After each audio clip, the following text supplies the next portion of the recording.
सबसे पहले ये आपका इंशाल्लाह हम सब यहाँ ईद मनाएंगे। ईद की तैयारियां हो रही हैं। पूरा मेरे साथ इब्रार भी होगा ईद पे और नजम शनाज भी होगा और आप सब भी होंगे इंशाल्लाह। हमने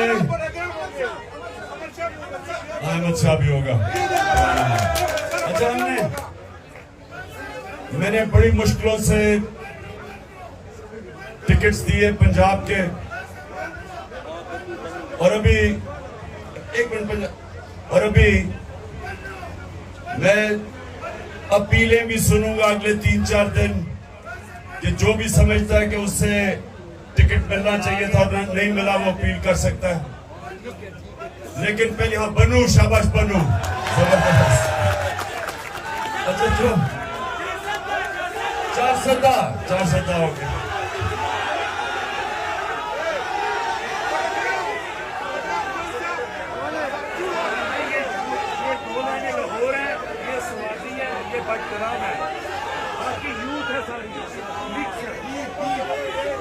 तो धीर से आए हुए हो, माशाअल्लाह माशाअल्लाह। अच्छा सुनिए, अच्छा 15 मिनट रह गए रोजे के, 15 मिनट। तो मैंने आपसे भी शुरू की थी बात टिकट्स की। एक तो मैं अपील सुनूंगा, दूसरी चीज मुझे अफसोस है कि मैं सबको इंटरव्यू नहीं कर सका। उसकी 2 वजूहात थी। एक कि मुझे अदालतों के चक्कर लगाने पड़ते थे जिधर मेरा बड़ा टाइम जाया हुआ है, और दूसरा हमें यही नहीं पता चलता था क्योंकि पीडीएम इलेक्शन से भाग रही है, तो इसलिए उनको इलेक्शन में लाने के लिए कि आ जाओ मैच खेलो हमारे साथ, भागो ना।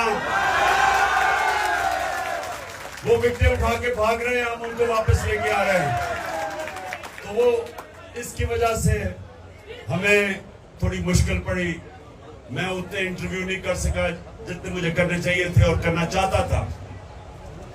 लेकिन इंशाल्लाह अब अगर, और हम आज सुप्रीम कोर्ट को सलाम पेश करते हैं कि उन्होंने इनको भागने नहीं दिया और आइन के साथ सुप्रीम कोर्ट खड़ा हो गया और नजरिए जरूरत को सुप्रीम कोर्ट पूरी तरह दफन करने के लिए लगा हुआ है। सलाम करते हैं अपने सुप्रीम कोर्ट को। अब अभी नारे नहीं मारने क्योंकि मैंने आपसे बात करनी है, रोजा खुलने वाला है। अब सुने, देखिए नौजवानों, आप जितने भी यहाँ हो, आप तहरीक इंसाफ के कारकुन भी हो और तहरीक इंसाफ के लीडर भी बनने वाले हो। हमारी कोई पार्टी ऐसी नहीं है जिसमें कोई में नौकरियां ढूंढने आया करे। आमीन।